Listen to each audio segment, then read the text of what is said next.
This video is brought to you by Glass, with a never-before-seen alternate opening and deleted scenes. Watch now on digital, on Blu-ray and 4K Ultra High Def, April 16th. We did not see that coming. Welcome to Watch Mojo, and today we're counting down our picks for the top 10 moments in M. Night Shyamalan movies. Before we begin, we publish new content every day, so be sure to subscribe to our channel and ring the bell to get notified about our latest videos. For this list, we're taking a look at the best scenes from films M. Night Shyamalan directed. Since Shyamalan is synonymous with twist endings, a spoiler alert is now in effect. Number 10. The Beast, Split. Carried by a phenomenal performance from James McAvoy, Kevin Wendell Crumb is one of the most disturbing characters Shyamalan has ever created. Initially housing what we're led to believe as 23 personalities, Kevin keeps us on edge throughout the entire film. But it's the mysterious 24th persona, known as Beast, that's built up the most. Once the Beast is finally unleashed, it becomes clear that Kevin is even deadlier than we initially thought. The impure are the untouched, the unburned, the unslain. The Beast lives up to his name, savagely feeding on human flesh and bending metal bars with his bare hands.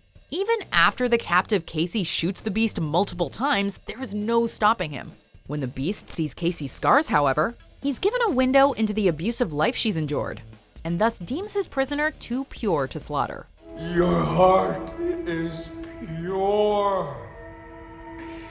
Rejoice! Number 9.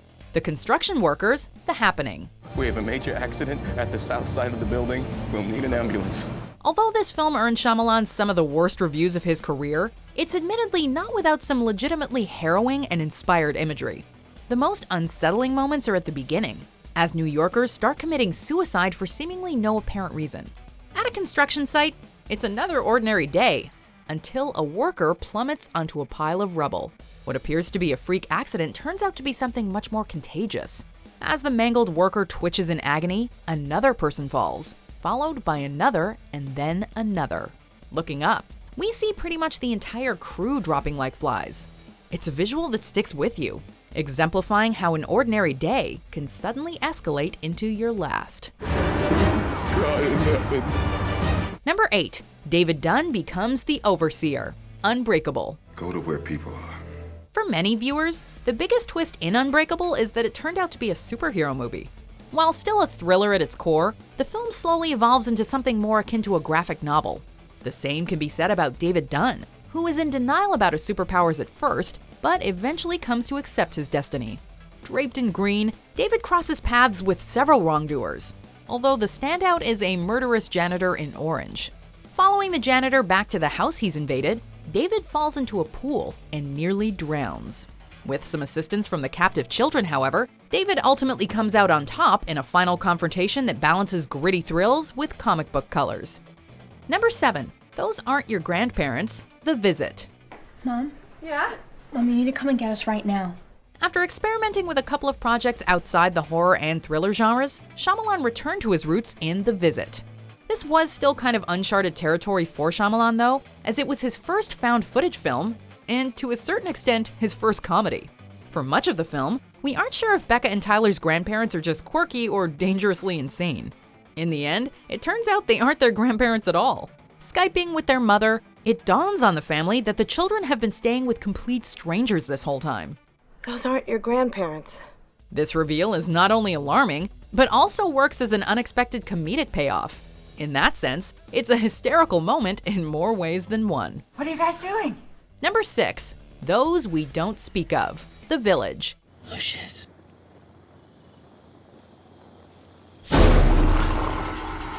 The final twist in this Shyamalan film might have divided audiences, but the opening scenes are ripe with creepy tension.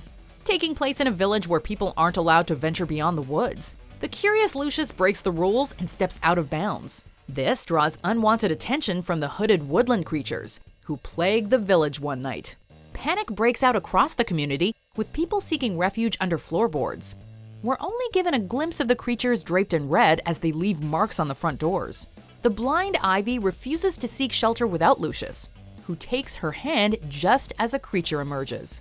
Suspenseful and mysterious, the scene is elevated by an Oscar-nominated musical score from James Newton Howard.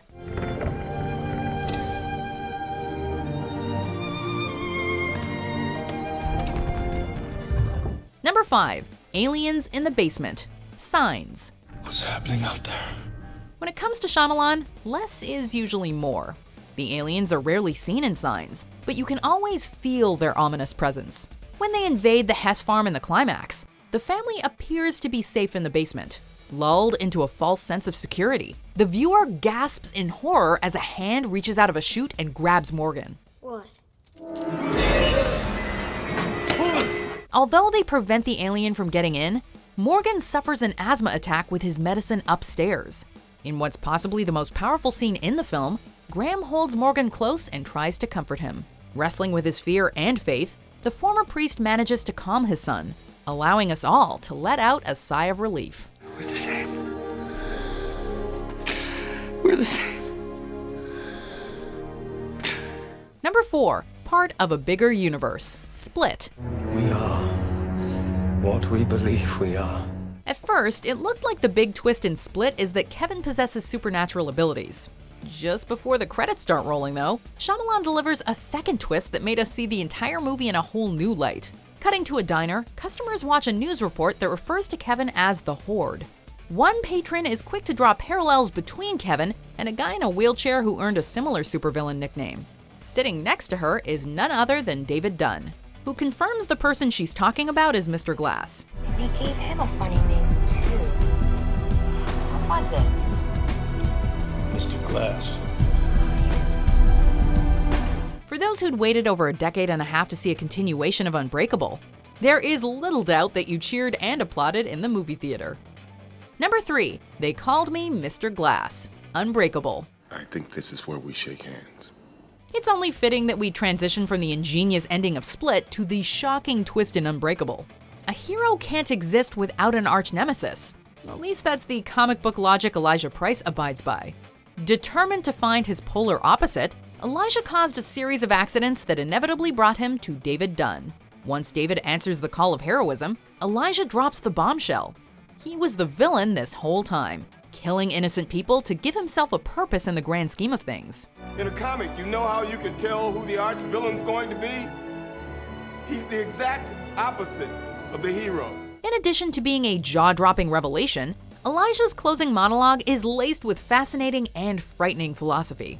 If someone's destiny really is set in stone, then fate dealt Elijah the cruelest hand imaginable. They called me Mr. Glass. Number 2. I See Dead People. The Sixth Sense. I want to tell you my secret now. Then at the age of 11, Haley Joel Osment became one of the youngest Oscar nominees in history for his chilling performance as Cole Sear. Early in the film, we're not sure whether to be afraid of Cole or to fear for him. As the plot unfolds, we start to see that Cole is the one being tormented, but by what exactly? In this haunting scene, little Cole opens up to child psychologist Malcolm Crowe and tells him his secret. I see dead people.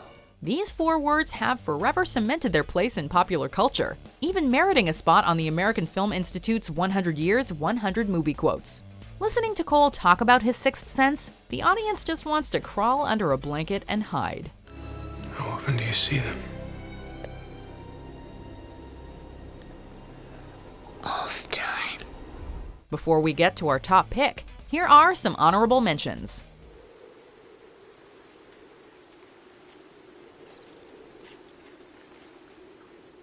It's time for your food. Can I go outside and eat this?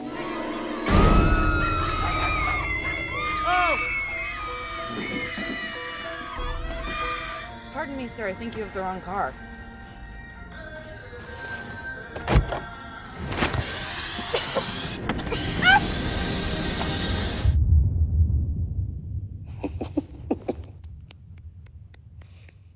Good for you. Number 1. Malcolm was a ghost all along. The Sixth Sense. Why did you leave me? I didn't leave you. Our top pick shouldn't come as a surprise to anyone. When The Sixth Sense made its debut in 1999, though, nobody foresaw the film's twist ending. Having helped Cole, Malcolm returns home in the hopes that he can reconcile with his wife. Noticing his wedding ring, it occurs to the psychologist that the gunshot wound he received at the beginning of the film was more fatal than he realized. Accepting his fate, Malcolm gives his wife a tearful farewell before passing into the afterlife. Once the credits roll, the viewer immediately wants to re-watch the film in order to catch all the clues they missed the first time, like how Malcolm never interacts with anyone except Cole, and how the color red is used to foreshadow death. I think I can go now. This video is brought to you by Glass, with a never-before-seen alternate opening and deleted scenes. Watch now on digital, on Blu-ray and 4K Ultra High Def, April 16th. Check out the Glass trailer, and be sure to subscribe and ring the bell to be notified about our latest videos.